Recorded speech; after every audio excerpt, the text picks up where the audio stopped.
Welcome to the South Orange Maplewood Community Coalition on Race's 21st annual Dr. Martin Luther King Observance and Luminary Lighting. We're virtual once again this year, but we persist in our goal to honor Dr. King's legacy.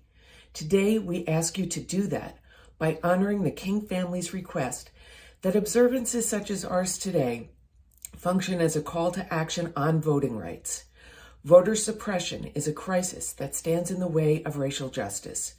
We ask you to learn how to take action by visiting the voter rights support sites that are on our website and that will be in the chat comments here today.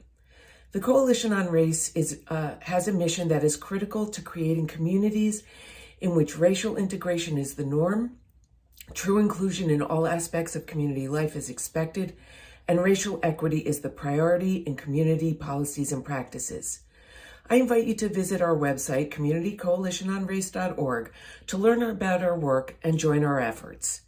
Today's observance is called Serving Something Greater Than Ourselves, and you will hear stories from people who followed Dr. King's call to service in a variety of ways.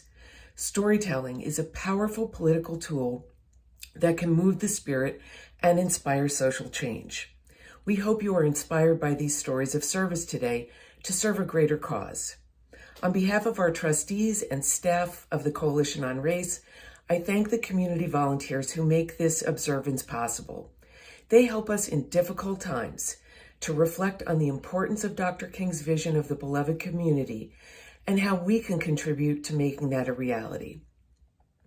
And now I would like to introduce our amazing MC today, actress Sipiwe Moyo.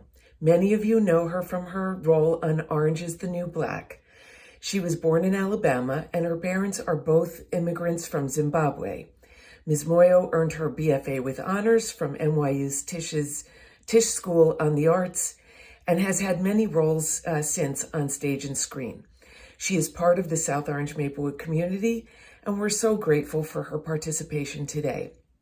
Many thanks to you, Sipiwe Moyo.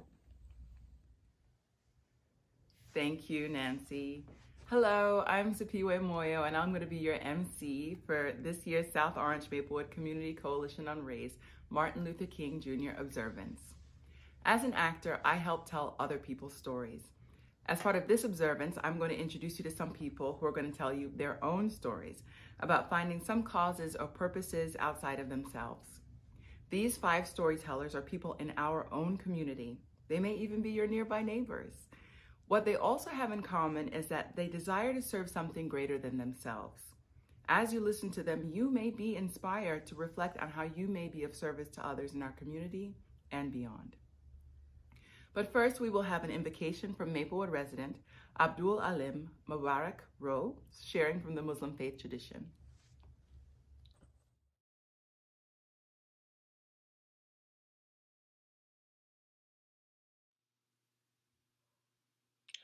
Good afternoon.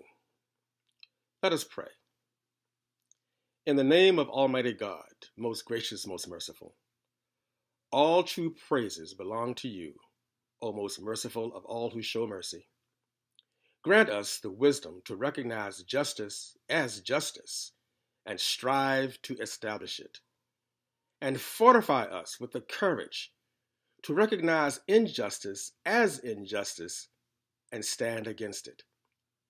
So on that day when we shall stand before your glorious throne, that you will be pleased with how we spent our time, our wealth, and our actions upon the knowledge we acquired in pursuit of your righteous cause. We offer this prayer and ask you to send your peace and blessings upon your prophets and messengers and all who are gathered here today. Amen.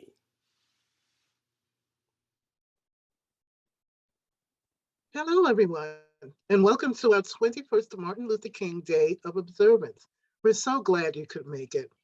My name is Barbara Velasquez, and I am chair of the Coalition's Community Engagement Committee, under which this event falls. Well, here we are again. This is our second virtual program. It's been another tough year, but we've all come through it like champs. You know, they say one of the best ways to overcome challenging times is by serving something greater than ourselves.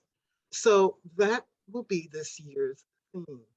Now, I would like to introduce you to the man who has done so much of the work on this program. He is the chair of the Martin Luther King Organizing Committee, Mark Mucci. Thank you very much, Barbara. And I just want to thank everyone who's been involved in preparing this year's observance. This year, there are going to be people telling you their stories, and they're not being singled out for special recognition, but they are serving as examples of and as witnesses to what each of us can accomplish in service to others. There are so many others, including those of you who are watching us today, who have the ability to provide some service to something greater than yourselves. Now, next, local resident Kenny Vaughn is going to present 2 excerpts from sermons of Dr. King's, which can say much better than any of us can about the power each of us has to provide some service and how that helps us to be our best selves. So thank you very much.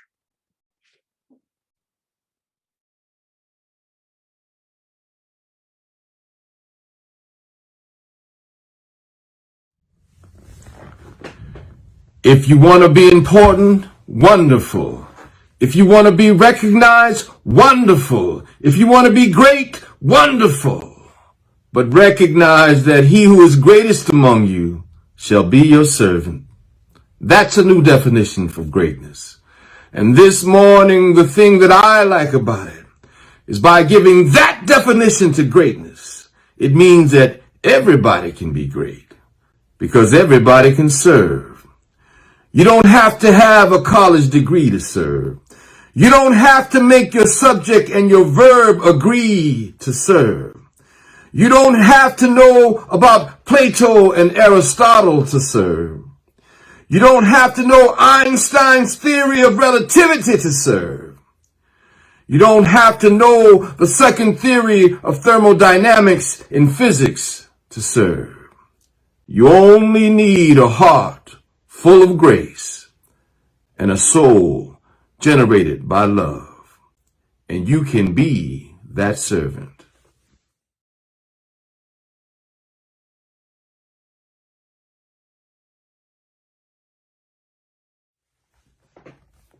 Life has its beginning and its maturity comes into being when an individual rises above self to something greater. I think one of the best ways to face this problem of self-centeredness is to discover some cause and some purpose, some loyalty outside of yourself, and give yourself to that something. This is the way to go through life with a balance, with the proper perspective, because you've given yourself to something greater than self.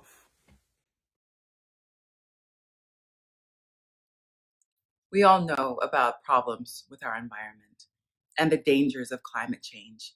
We've seen some of the effects even in our own community, but we also wonder what we as individuals can do to address these problems and dangers. If we think about it, we each have our own effect on the environment. We affect it with our food choices, our driving, how we heat our homes, and what we buy and how it's packaged. Our individual choices, combined with those of everyone else, add up to have an enormous impact on the environment. It stands to reason that we can make choices and take actions as individuals, which can help improve our environment. We're going to hear about that now from Jennifer Nielsen. She holds an AB from Harvard University and a PhD from the Johns Hopkins Bloomberg School of Public Health. She served overseas for 8 years with the U.S. Agency for International Development, managing the design of health and education sectors projects. Later, she spent 15 years providing technical guidance to nutrition, food security, and health projects in Africa and Asia Pacific. Closer to home, she's worked with the Morrow Church Green Team and has served as co-chair of the SOMA Action Climate Committee since 2017.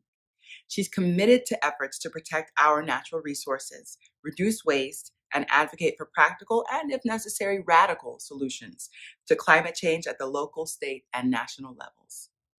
Hello, my name is Jennifer Nielsen, and I'm one of the co-chairs of the Soma Action Climate Committee. I have a very early memory from when I was about 9 years old of seeing images of children in the Biafran War, skeletal and anguished, and wondering to myself how I could be so lucky and have toys and nice clothes and plenty of good food to eat, while other children face such privation. I honestly can't recall if my parents gave me that thought or if it was my own, but at least from that moment, I knew I had to do something to make the world less unequal. Eventually, I made my way into the field of international public health, where I work for a nonprofit I love, Helen Keller International, contributing to projects that reduce hunger and malnutrition in rural communities, most of them in sub-Saharan Africa. And that has been my day job for the past 15 years. But then the unimaginable 2016 election happened. And when the results came in, or I must say more accurately, when I recovered from that trauma, I realized that I also had to work to counter whatever it was that drove so many Americans to vote for that person. I took part in the breathtaking Women's March. I joined the March for Science. I started meeting with a group of other volunteers in South Orange organizing against plastic waste. And I looked around for more ways to get involved. For too many years, I had been stewing about climate change, but not actually doing much about it. Then, in the spring of 2017, I attended a panel discussion organized by Soma Action, featuring women who had been spurred to run for office to fight for the values I believed in. Bill Haskins had been asking me to take over as chair of the Climate Committee as he moved to join the South Orange Environment Commission.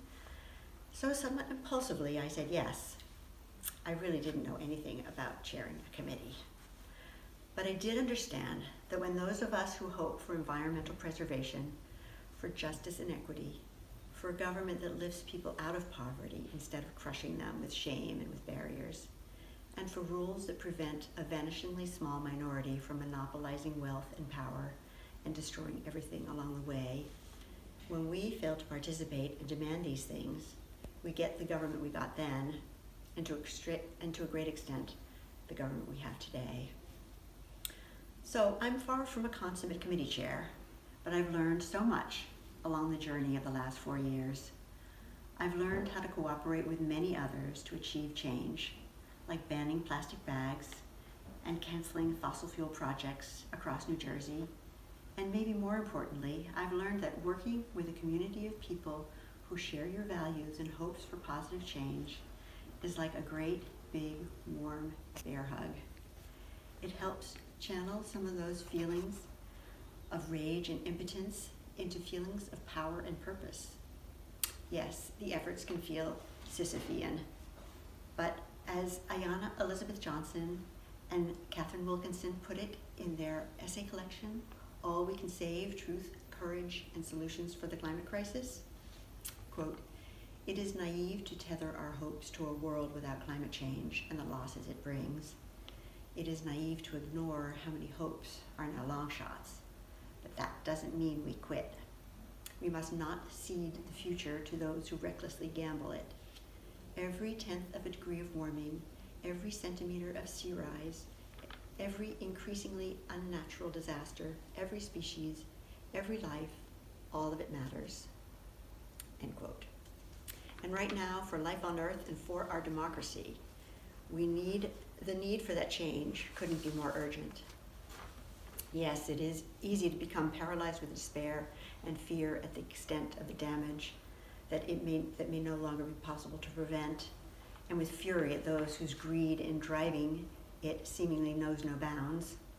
It can feel like the problems of corporate power, political betrayal, forest and species lost, environmental destruction and contamination, discrimination and cruelty are all just too big and that we should just give up. But acting brings comfort and hope that we can make progress.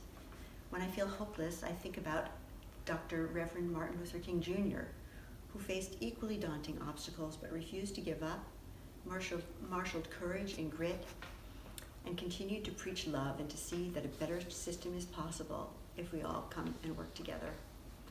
I've also come to realize, like Dr. King, that at a certain point we must get impatient and use the tools of nonviolent civil disobedience to demand change. Yes, I've used canvassing and public education, marches and demonstrations, letters and phone calls, lifestyle changes and donations. All of those help, and we must continue to do them. But increasingly, I see that those powers who are driving a destruction that will consume all of us and them, unless we take more radical action to expose that greed, they will win. Ironically, it still seems there's quite a stigma attached to this tactic, even though our democracy allows, and I believe even requires us, to use it. That is why this past September, I joined an action in New York City with Extinction Rebellion. We targeted 3 banks that have trillions of dollars invested in fossil fuels, demanding that they divest those fortunes and reinvest them instead in green, renewable energy. Fellow activists hauled a boat called Good Trouble and banners saying "Stop funding climate death" into the plaza in front of the JP Morgan Chase headquarters, and we occupied the space. Dozens of police officers ordered us to leave, but we refused. Altogether, about 30 of us were arrested. A few weeks later, I supported an even more dramatic action where we shut down the FDR Drive and the West Side Highway during the morning rush hour. A banner stretched across both arteries and shouted, "Our house is on fire, protect our future." And people formed human chains across both highways and wore signs that said, "Enough is enough, stop the harm, now or never, Biden lead or we drown." I will admit the police officers and commuters paid a heavier price than those who are most responsible for destroying life on Earth. But I believe we have reached a moment where such radical, dramatic action is needed to wake enough people up to the dangers we now face. And Extinction Rebellion is another example of that bear hug. When I was released from 8 hours in jail, they cheered for me and fed me pizza. They mobilized 2 esteemed pro bono lawyers who navigated me and the other protesters through the court system and got our charges dismissed. They welcomed me into their fold. They trained me. They inspired and continue to inspire me. And this is just as true in Soma Action Climate, where I now have 5 co-chairs and growing. We share moral support, commitment, and ideas for how we can make the biggest dents in the system we hope to transform. They feel like family. So activism isn't hard, it's uplifting and community building and empowering. So join us, or do whatever you can, big or small, to help build a healthier, fairer, more harmonious town, state, country, world. It will truly take all of us, and there's no time to lose. Thank you.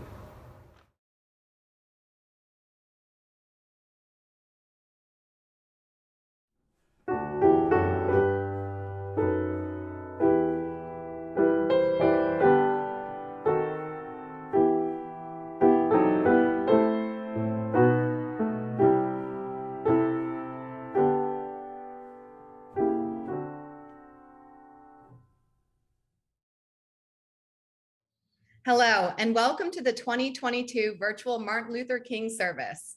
I'm South Orange Village President Sheena Collum. And I'm Maplewood Mayor Dean Daffis.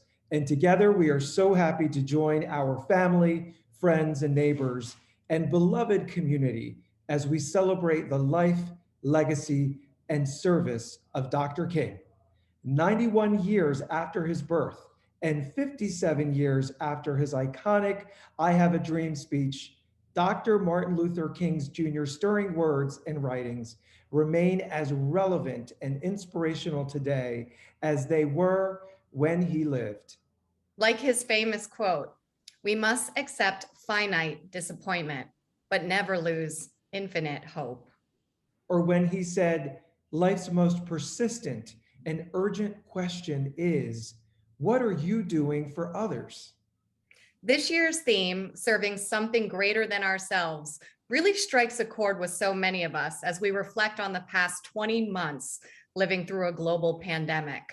We've lost friends and loved ones. For a long time, we lost the ability to be in person with each other. And yet, despite our personal pain, hardship, sacrifice, and sadness, we were called to serve. And we did. From meal deliveries and mask mandate making to volunteering at vaccine sites and driving neighbors to get their shot, everyone stepped up to do their part. Even today, our communities continue to show up for each other by wearing masks indoors and pushing to get all eligible residents vaccinated and boosted. We've done very well, but we can do better. For parents and caretakers of 5 to 11-year-olds, we're urging you to book your appointment today. And for everyone 12 years or older, it's time to get boosted. In South Orange and Maplewood, only 65% of eligible residents have gotten their booster shot, despite being in the 90 percentile for the initial vaccine. Please, Mayor Daffis and I are urging you to take these steps because we care so deeply for each and every member of our towns. That's absolutely right, President Cullum. The COVID-19 pandemic also magnified the disproportionate impact on people and communities of color. And through the work of the Community Coalition on Race, we continue to confront systemic and institutional racism, even when it was uncomfortable, and even in our own backyards. While awareness and education are a good first step, where the rubber hits the road is in our advocacy and action. In South Orange, we launched our Community Care and Justice Initiative to reimagine policing and center our focus on restorative justice in providing mental health first aid. We had our first ever Juneteenth celebration on Floods Hill. And if you see all the construction around town, we're building an unprecedented amount of affordable housing while creating greater access to opportunity. In Maplewood, we're hiring a crisis intervention specialist to divert certain vulnerabilities from law enforcement, opened our first ever community fridge to combat food insecurity with dignity. We adopted an ordinance to permit accessory dwelling units, providing for more equitable and affordable housing options, and hosted an incredible rich Black History Month, where we elevated the voices, talent, and beauty of our Black community members.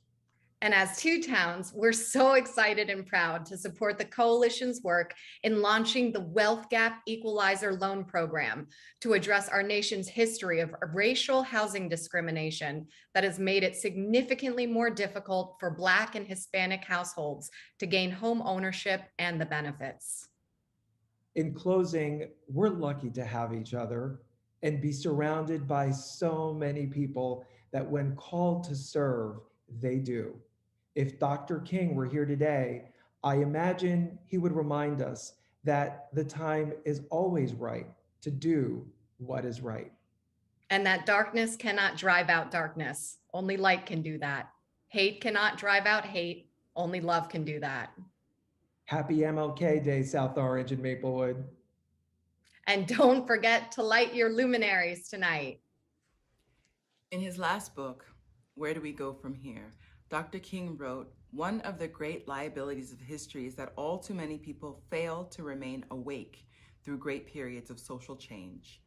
But today, our very survival depends on our ability to stay awake, to adjust to new ideas, to remain vigilant, and to face the challenge of change." Dr. King knew that art was a means to help us face that challenge and wrote, "Every man lives in two realms, the internal and the external. The internal is that realm of spiritual ends expressed in art, literature, morals, and religion. Our problem today is that we have allowed the internal to become lost in the external." Our next storyteller, Kim Chan, has worked extensively in Washington, D.C. and New York City to leverage the civic power of arts and culture in shifting public discourse and fortifying a more just and democratic world. She is a deputy director at National Sawdust, a music incubator in Brooklyn, and a board member for Ping Chong and Company, Pickup Performance Co's, and Mid-Atlantic Arts. Her work has investigated issues of cross-border relationships, free expression, and racism with artists and organizations such as Suleiman Kohli, Bernice Johnson Reagan, and Sweet Honey in the Rock, Guillermo Gomez Peña, Pomo Afro Homos, Tony Blackman, Yo-Yo Ma Silk Road Project, Afro Cuba de Matanzas, Pan America, Gala, Hispanic Theater, and on the startup of the international festivals Global Fest and Under the Radar. She relates her own background to her work now on education to address implied racism and build coalitions among all peoples in our community. My name is Kim Chan, and I am an arts worker. I've spent my life working with artists and arts organizations to stimulate civic dialogue about contemporary culture and our collective responsibility to find shared paths toward a more just and humane world. I have produced and raised funds for artist projects investigating the intersections of personal and community experiences, exploring issues such as the US-Mexico border, freedom of expression, education, cultural hybridity and pluralism, racism, LGBTQ rights, HIV, and the responsibilities of living in a democracy. You may wonder, what does an arts worker do?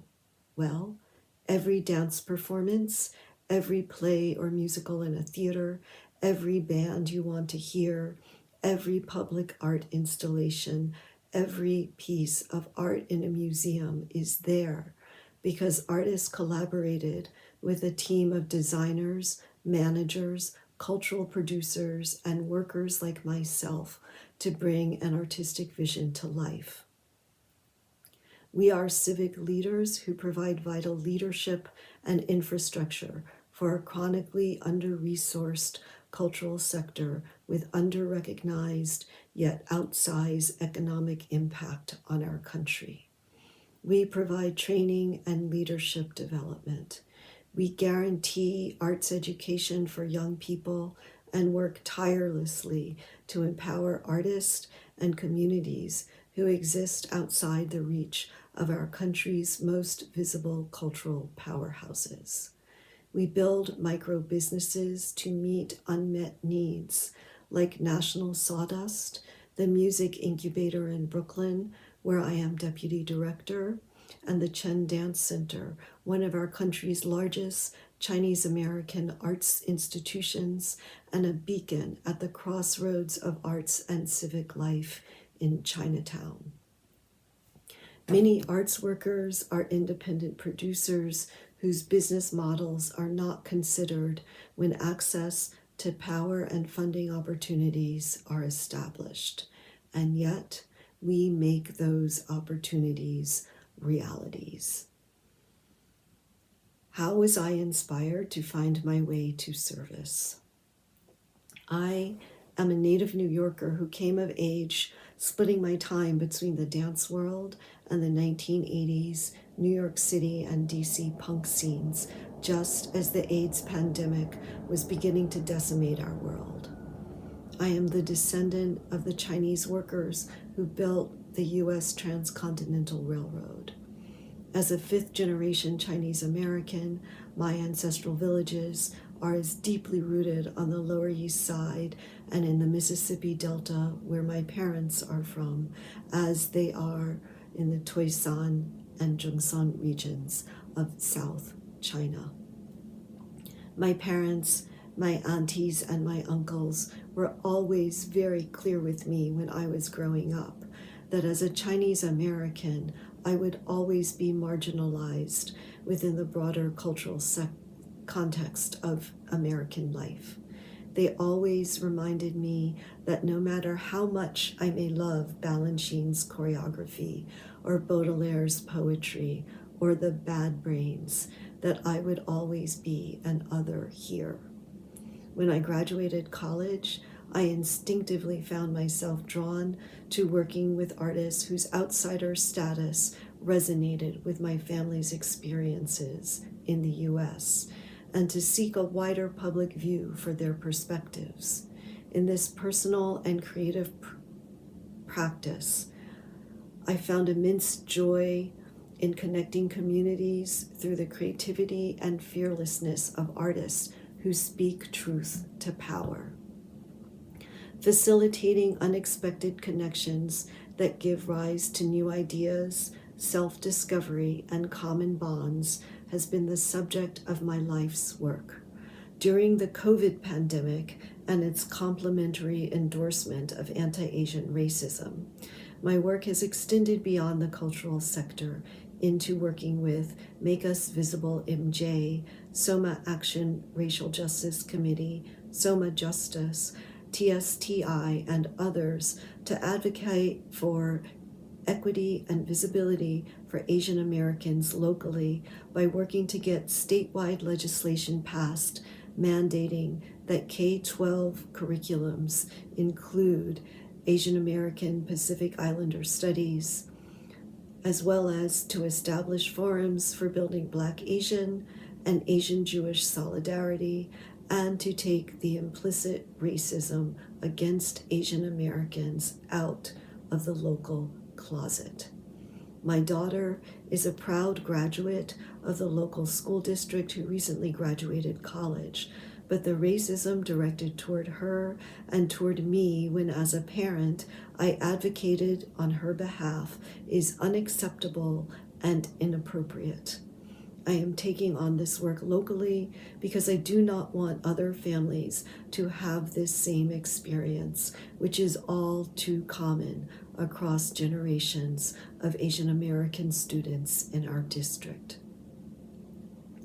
My beloved and chosen family of artists, thought leaders, and activists expanded my understanding of how to find joy and build solidarity by decentering whiteness and inviting me deeply into the intersections of Chicano and Nuyorican creativity, the power of Black queer culture, and a cohort of badass Asians who refuse to be submissive. We are an intergenerational coalition doing this work by building on the foundation of our elders who understood that the power of art is necessary to establish justice and beauty, and so that those who come after us do not have to start at ground zero.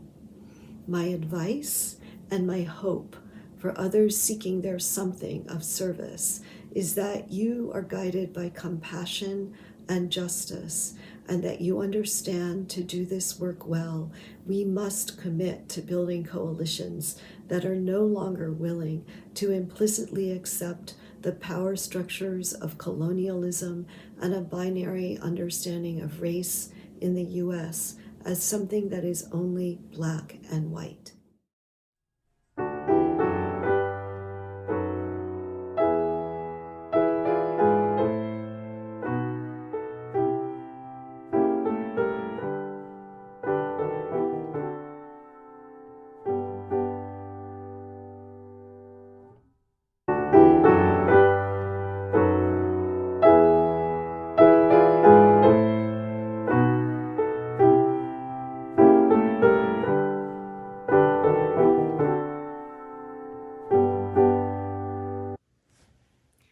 Earlier, you heard the words of Dr. King, who urged us to discover some cause and some purpose, some loyalty outside of yourself, and give yourself to that something. Our next storyteller is David Harris, who will tell us about how he has found several ways to do that inside and outside his professional life. His story runs the gamut from civil rights litigation to meeting one-on-one with hungry people to provide them with some nourishment. David is a retired Lowenstein-Sandler litigation partner who focused his trial practice on complex commercial and intellectual property cases, chaired departments in the firm, and served on its executive board. He has also volunteered as pro bono counsel in civil rights cases, including police misconduct cases, a class action case on behalf of the children in foster care, and a suit on behalf of children with disabilities against the New Jersey Department of Education. He served as president of the ACLU-NJ and chair of Newark School of Theology. He also served on the executive committee of the Lawyers Committee for Civil Rights Under Law. He has been recognized for his achievements extensively and pro bono services, including the Rutgers Law School Alumni Association's Fannie Bear Besser Award, the New Jersey Bar Association's Pro Bono Service Award, the Thurgood Marshall Award for Excellence, New Jersey Law Journal Lifetime Achievement Award, Norman Vincent Peale Award for Positive Thinking, and Lawyers Committee for Civil Rights Sager Award. Closer to home, he has served as co-chair of the Voters' Rights Committee of Soma Action and the board of South Orange Maplewood Community Coalition on Race. Presently, he's probably quite tired because he sounds like a very busy man. He serves on the boards of the Donald M. Payne Senior Global Foundation and the Blanton Peel Institute and Counseling Center in New York. He is also an elder of the Prospect Presbyterian Church in Maplewood. David's message is simple. Let us all find what we can do for ourselves, for someone else. Hello, everyone. I'm honored to share with you some of what has inspired me and what I have done during my life and my career. You know from the introduction that you just heard that I used to be a lawyer, and I was a lawyer for 35 years. During all of those years, I worked on several pro bono cases in a number of areas. Number one was in the area of police brutality cases. The first case I worked on was a case out of New Brunswick, New Jersey. And I was actually astonished at the impunity with which the police were treating Black citizens there. I went on to work on several other cases for about 20 of my 35 years. Larger cases I worked on were a class action on behalf of children in foster care, and another large case on behalf of children with disabilities regarding their rights to be educated in the general classroom. After I retired, the process of finding that something that I wanted to work on was interesting. I began by joining the board of the Community Coalition on Race. I did that because I have lived in Maplewood and South Orange since 1983. First Maplewood and now South Orange. But it was the Community Coalition on Race that I always heard about being in the forefront of combating racism in our community, as well as seeking to build a diverse community. And so I wanted to be a part of that. Racism has always bothered me, and not because I've been a systematic victim of racism, but because I have observed its devastating and soul-crushing impact in the discrimination in housing, in employment, education, careers, all sorts of things. And I wanted to be a part of combating that. After I retired, I also began working more intensely with Blanton Peel Institute in New York City. Mental health has always been a concern of mine, but more recently, I think we are suffering from community trauma. Blanton Peel doesn't turn anyone away because of lack of income. And providing mental health to people who need it and seek it and can't afford it, I believe is a very important part of what we need to do. And so that work, there I'm on the board. I've been on the board since 2003, and I have, now I'm the board secretary and on the executive committee. The other service that I am currently involved in is through our church at Prospect Presbyterian Church in Maplewood. One of the ministries in which I'm most involved is feeding the hungry. We take lunches to the homeless in Newark once a month. There are other groups that do it. We have also prayed with them and brought back their prayer lists and other services. Most recently, of course, we haven't been able to provide that service because of the pandemic. And when we were ready to resume, we learned that Newark had all but banned feeding the homeless in public, and the police were literally chasing away other groups that had been attempting to do so. And so we had to suspend that service. We consider this challenge that in a way that we may be able to provide more now that they're cutting us off from the curb, so to speak. We may find better and more effective ways to help the homeless in Newark and in our own community as well.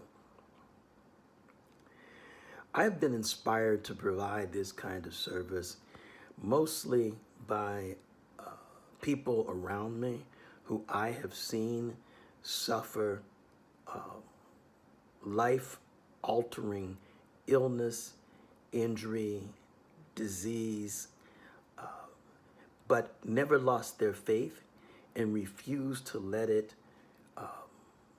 destroy their attitude, to make them pessimists or self-defeating.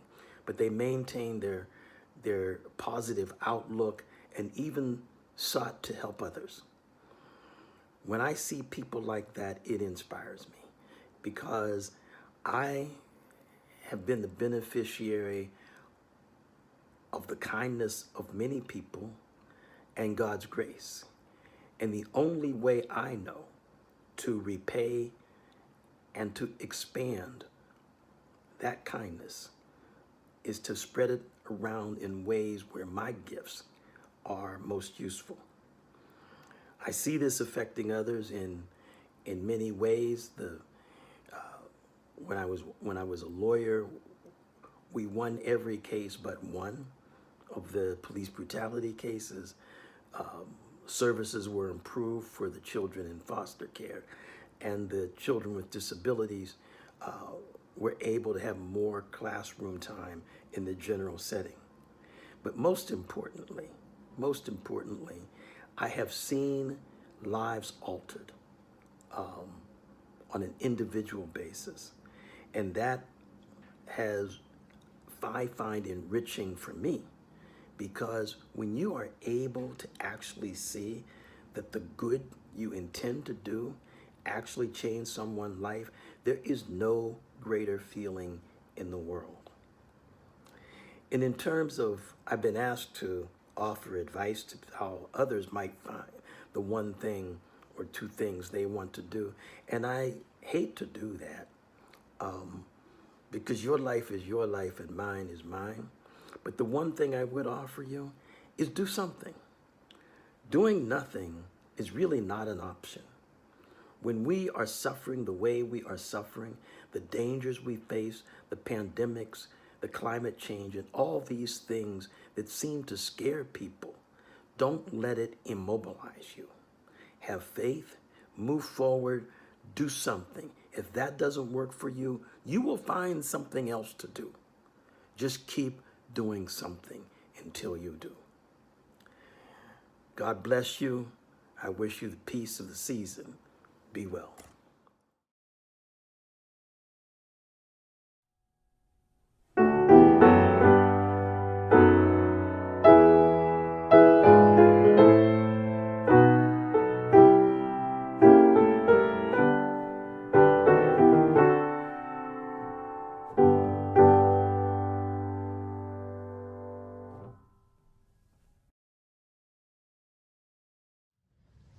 Our next storyteller is Gregory Omar Osborne. He's a professional actor, dancer, entertainer, producer who has experience in nonprofit management, theater production, and talent management. He started Gregory Omar Osborne Incorporated in 2017, offering services in arts and entertainment, as well as business expertise, including auditions, personal brand management, digital marketing, and much, much more. As a performer, Gregory worked with major choreographers, including touring with the Doug Elkins Company and dancing on cruise lines. Often the token, out of frustration with the industry, he jumped blindly into producing work for not only himself, but for others. From there, in 2018, Gregory founded Progressive Theater, a New Jersey nonprofit corporation based in Maplewood. Progressive's goal is to tell culturally enriched stories that empower all people of color and marginalized communities, while captivating all audiences with the change that they want to see. That change is simply representation. Hi, my name is Gregory Omar Osborne, and I'm conquering self-centeredness. A few years ago, I went through a series of events that led me to living a life of purpose, intentionally. Ever since I was a child, I knew I wanted to be a performer. I knew that I was going to dance and sing and act on stages, highlighted by the spotlight and adored by the spectators. I would be lying if I said the reason was to bring a smile to someone's face or to inspire a little boy who looked like me in the audience. My motive was to be a star, so much so that my motif was to do everything to prove that I could be or I am one of them. My mannerisms conformed to that of white American theater and who they wanted me to be.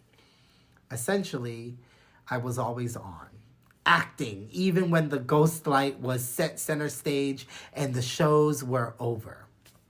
So, the road to purpose was posed by a question. Do you know who I am? Eager to get the next job, I went to an invited call and an audition and asked if I could be seen.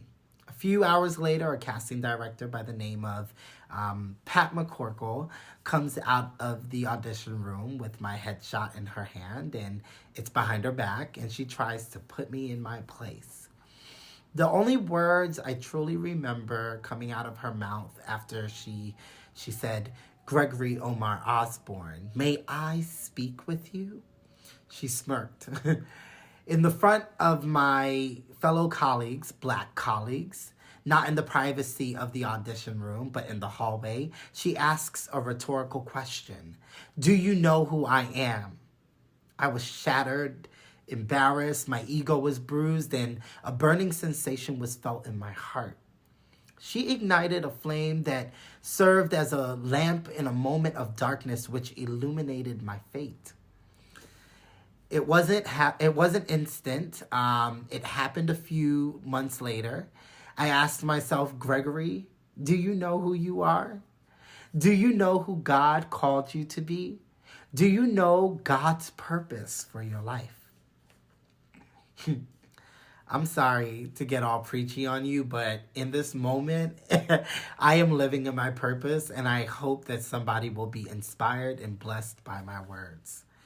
According to Sister Webster, purpose has a few meanings as a noun. I want to focus on the one that defines purpose as a particular requirement or consideration, typically one that is temporary or restricted in scope or extent.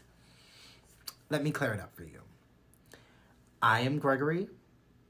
I was born November 21st, 1989, and I am to leave this earth on whatever date. There's a time limit. We are not here on earth for eternity. So what are we required to do until we expire? I was facing death, or so I thought. It was my impetus to go, and I didn't realize it then. Those events, those words, led me to think about my action and how my words and my actions can impact a community of underserved and misunderstood and misrepresented people. You know, these are the people that we call minorities, but they're the greater majority. But I digress. I wanted to uplift and empower and show them and everyone that when there's a will, there's a way. I founded Progressive Theater here in Maplewood, New Jersey, aiming to tell culturally enriched stories that empower people of color, while captivating audiences with the focus being the change I wanted to see in the arts. That change essentially was representation. The effect progressive theater has had up until this moment has, I think, shaken our community. The same community that markets itself on diversity trolled me, and they didn't make me feel comfortable and welcomed when they had remarks like another theater company.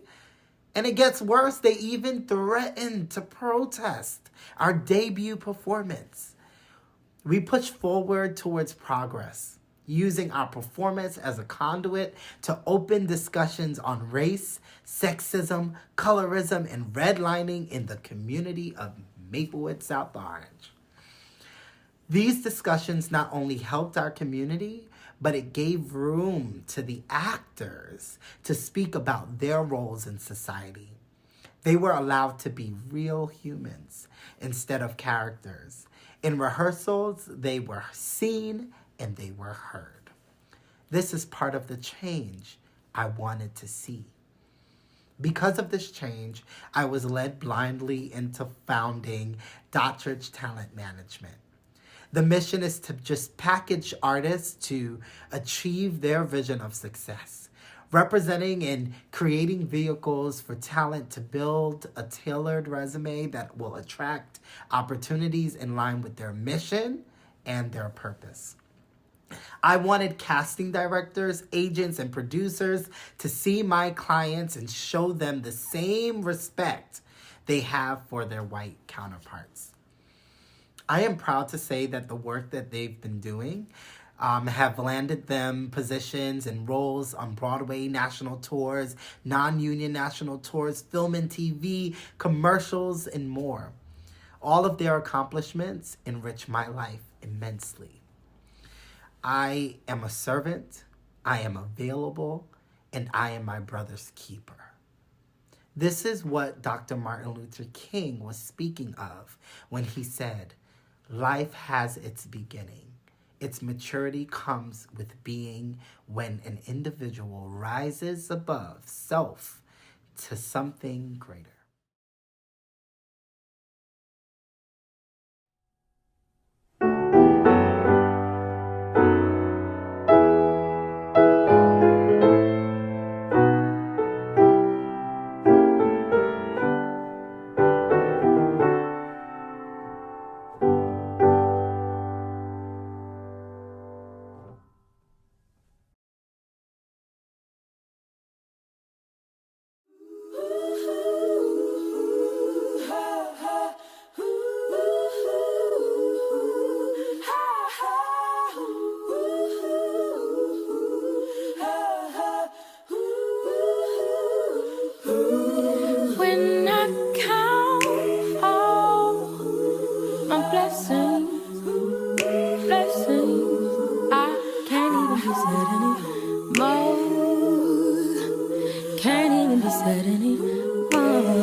Sinking down under the water, slipping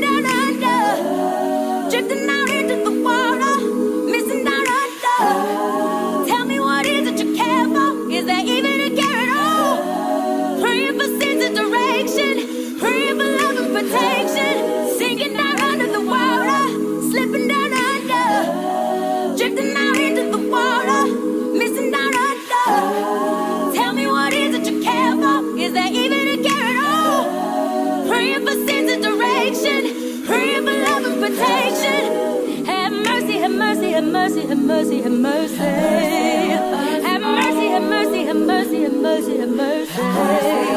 Have mercy, have mercy. Have mercy, have mercy. Have mercy, have mercy, have mercy, have mercy, have mercy. Have mercy, have mercy, have mercy, have mercy, have mercy. Have mercy, have mercy, have mercy, have mercy, have mercy. Have mercy, have mercy. Have mercy, have mercy. Have mercy, have mercy, have mercy, have mercy, have mercy. Have mercy, have mercy, have mercy, have mercy. If I call, Lord, have mercy, have mercy, have mercy, have mercy. Have mercy, have mercy. If I call, have mercy, have mercy. Have mercy, have mercy, have mercy, remember. Have mercy, have mercy, have mercy, call, Lord, have mercy, have mercy, have mercy, remember. Have mercy, have mercy, if I call, have mercy, have mercy.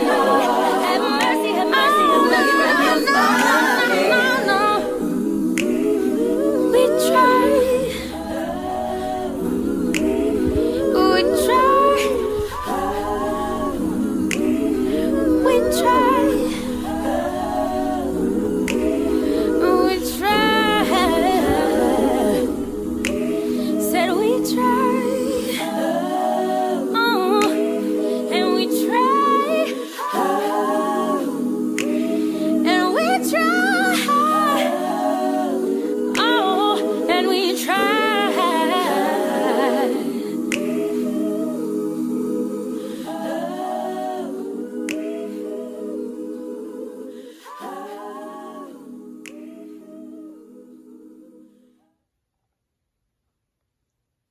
Hi, I'm Audrey Rowe, Program Director for the South Orange Maplewood Community Coalition on Race. Throughout this program, we are all being reminded to not just admire and celebrate Dr. King, but to honor his legacy by taking action. As you examine what those actions might be for you personally, please include donating to the Community Coalition on Race.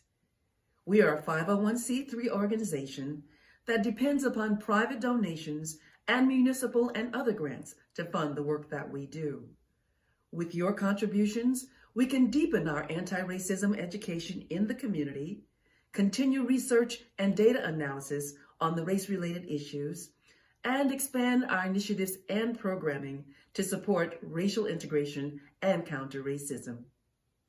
All of this and more is needed to truly impact the intractable racism that we face in our community and across the nation.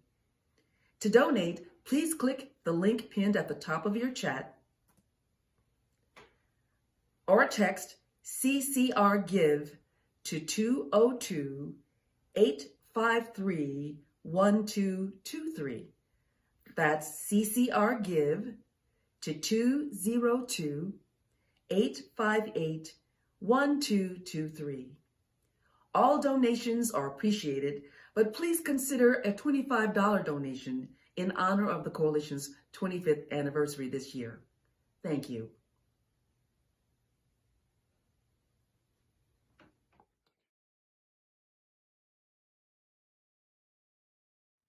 Home.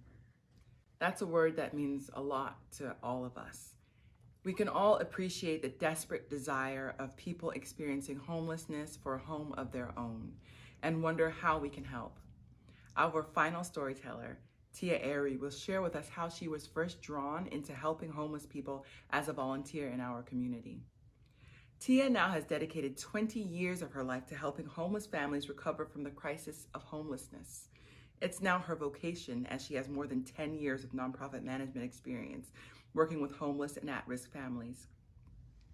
After serving on the Board of Trustees and then as Executive Director of Family Promise in Essex County, she was the Florida Regional Development Director for the National Office of Family Promise and then the Executive Director of Family Promise of Greater Orlando. There, she led the effort to implement a best practices approach to ending family homelessness. She's now returned in that role to Family Promise here in Essex County. Tia attended Colgate University, where she received a Bachelor of Arts degree in biology and received a certificate in business management for nonprofit from the Roy E. Crummer Graduate School of Business in Orlando, Florida. As you listen to her, you'll learn about some of the other influences on her life that have inspired her to do the work with people experiencing homelessness today. Hello, my name is Tia Airy. I am the Executive Director of Family Promise of Essex County, a nonprofit organization that helps low-income families overcome the crisis of homelessness and achieve sustainable housing. Thank you for asking me to speak in observance of Dr. Martin Luther King Jr.'s life and work. Tia is a nickname for Dorothea. It was my maternal grandmother's name, and it means gift of God, a fact that my mother shared with me when I was a young girl and has always been somewhat daunting. My grandmother passed away when I was young, but my mother shared numerous stories about her.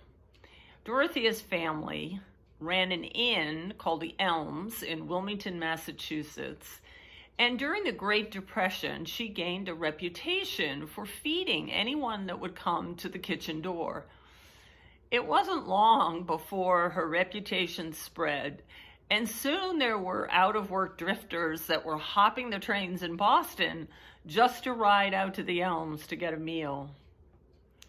There was also the story of a young widow who lived in a summer cabin down by the lake with her 3 children. When the woman became ill, my grandmother went to their home every day to cook and to clean. She cared for the children and she nursed the woman. My grandfather put up with her absence, but he was furious when she came home with head lice, and he forbade her to go back to the home. But to the delight of subsequent generations of women in my family, my grandmother completely ignored him. My formative years were in the 1960s, when issues of social justice rang out loud and clear. There were protests against the Vietnam War, civil rights marches, and environmentalists were demanding that we clean up the land and our waterways. Folk musicians like Bob Dylan and Joan Baez and Woody Guthrie chronicled the time in song. Dr. Martin Luther King Jr. was my hero, and several adults in my church took part in the March on Washington in 1963. As I got older, I read his speeches and envisioned a time when all Americans, white and black, would have equal and unalienable rights to life, liberty, and the pursuit of happiness.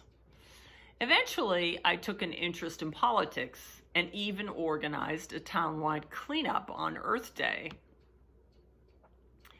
But all that faded into the past once I went off to college, got married, and settled down to raise a family. All the hippies and protesters of my teen years settled down, bought property, and started paying property taxes. I lost the idealism of my youth, joined a country club, and I'm afraid to say became a pretty conspicuous consumer. The one constant in my life before and after college was my church. I continued to participate and be active in church. In my early 1940s, a few things happened that really rocked my world. My father-in-law, who was huge in personality and stature, was diagnosed with Alzheimer's disease, and we watched him diminish day by day. Then friends of ours lost a child, a 2-year-old child, due to crib death. My own 4 daughters had everything they could possibly need or want, but I was acutely aware that there were families with children living not 20 minutes away from us who struggled to put food on the table and to buy clothing for their children. I had what can best be described as a crisis of faith. And I remember kind of railing against God, saying, if you are so perfect and you're so great, then why do these things happen? Why is this world so messed up? As if on cue, in an answer to my challenge, I got a phone call from a woman at my church. She said, "We're hosting homeless families at the church, and I wondered if you would be willing to cook a meal." I couldn't believe it. I knew then and there that God was throwing it right back at me. I didn't create this mess of a world. I didn't make these problems. You make these problems. Now you go and fix it. I volunteered to make a meal. That was over 20 years ago, and the decision to volunteer at my church changed my life. I found my cause and my purpose. I was inspired by the parents and children staying in the shelter. Women like Zakia, who lost her job when she was diagnosed with a life-threatening illness. In spite of her difficulties, Zakia was a person of strong faith. She exuded positive energy. She buoyed up her children in spite of their situation. She even mentored other women in the program. I went on from that relatively small volunteer job to join the board of directors, and then in 2008, I became an executive director serving here in Essex County and in Orlando, Florida. Family Promise has grown over the years as well. What started as a small community-based response to homelessness in 1988 has grown to a full-service agency providing a continuum of care for homeless and at-risk families. In 2021, Family Promise of Essex County responded to the crisis of COVID by providing rental assistance to help people stay in their homes, emergency shelter for people when they did become homeless, and move-in assistance to help families get back into housing as quickly as possible. Family Promise helped more than 300 men, women, and children in 2021. It is an honor and a privilege to make my living doing this work alongside dedicated and compassionate staff and volunteers. I realize now that my mother and grandmother laid a foundation that was nurtured by my church community and informed by the social events of my teen years. I encourage you on this day of remembrance to follow Dr. King's advice and find that something that is greater than yourself. Follow your heart and look for opportunities to serve within your community. Who knows where it will lead? Thank you for sharing this time with me.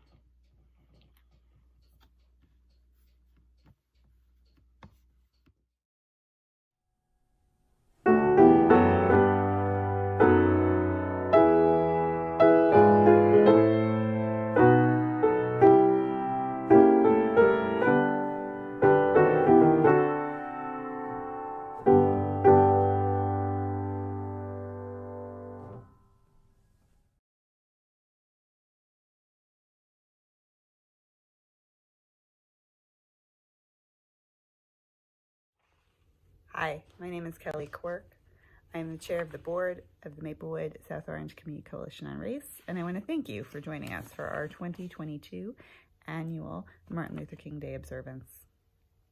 This year we're recognizing service, the importance of service, the call to service, how much it can enrich our lives, but also enrich the lives of all of those around us.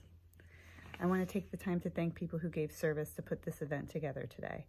I want to thank Trustee Janice Lynn and Katie Broadhead Cullen for the production of this event, Holland Jansitis for leading the choir, Mark Mucci, as always, for his efforts towards this event, and Barbara Velasquez, of course, our trustee, our tireless staff, Nancy Gagne and Audrey Rowe, our wonderful MC, Sipiwe Moya, Abdul Mubarak, Barbara Velasquez, I mentioned, Ken Vaughn, Mickey Murphy, Jen Nielsen, Village President Sheena Collum, and Mayor Dean Daffis, Kim Chan, David Harris, the Columbia High School Special Dance, Gregory Omar Osborne, Tia Avery, Pastor Valencia Norman, and Cantor Eliana Kistner, our MLK Day Choir, which has been so amazing, Ella Remy, Liz Testa, and all those who contributed to today's event. As you think through a life of service, we think through what we have offered our trustees, our volunteers, our community, to the coalition, and what the coalition brings to the community. So as you think through in this event what you can bring to the community in the next year, I want you to think about joining us tonight in lighting your luminaries around the community, and then also about volunteering and service. If you want to do that with the Community Coalition on Race, you can go to our website, coalitiononrace.org, and think about the ways that you can give service to our community and greater the mission of integration, true inclusion, and racial justice.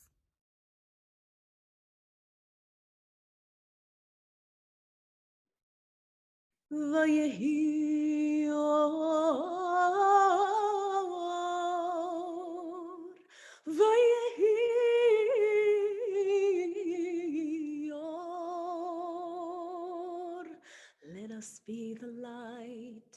Let us be the light. Let us be the light. Let us be the light.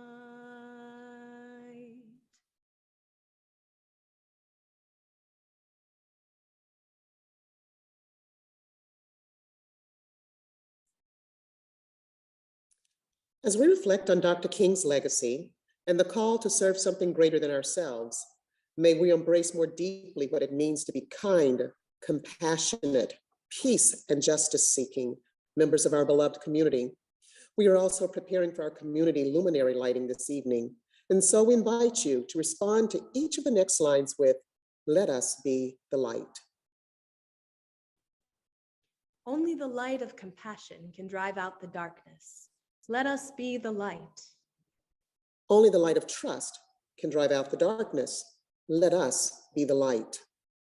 Only the light of friendship can drive out the darkness. Let us be the light.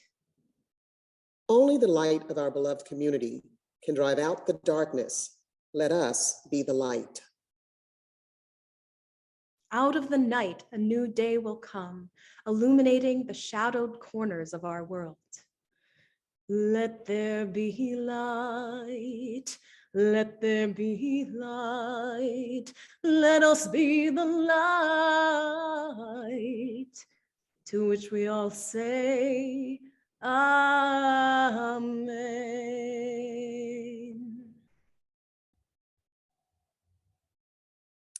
Please join the community-wide luminary lighting this evening at sunset.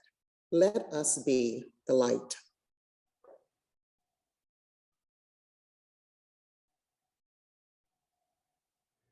Thank you for joining us in viewing our 2022 South Orange and Maplewood Community Coalition on Race Martin Luther King Day observance. We hope that our storytellers have inspired you to think about what that something greater than yourself is for which you could be of service. Our closing song is going to be sung by the 2022 Martin Luther King Jr. Observance Choir under the direction of Holland Jenkaitis. Please join in singing if you wish from wherever you are. We all hope that next year we'll be able to be together in person for the event so that we can join hand in hand, and we shall overcome.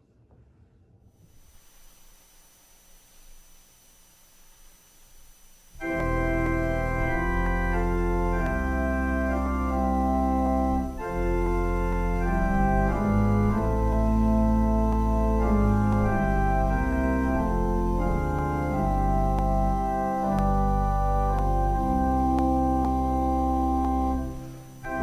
shall overcome.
I'm Jessica Canning, a CHS graduate, class of 2020, a sophomore at Wesleyan University, and a Coalition Youth Collective alum.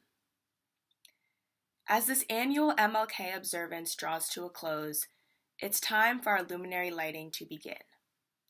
The Luminary Project begun in 2013 by my mother, Patricia Canning, and continues to grow each year, powered by dozens of neighborhood volunteers, local businesses, faith organizations, and Seton Hall University. Tonight, we light these symbols of peace, love, justice, and Dr. King's vision of a beloved community. May we also embrace this event's theme, serving something greater than ourselves. We are the luminaries in action. Let us be the light.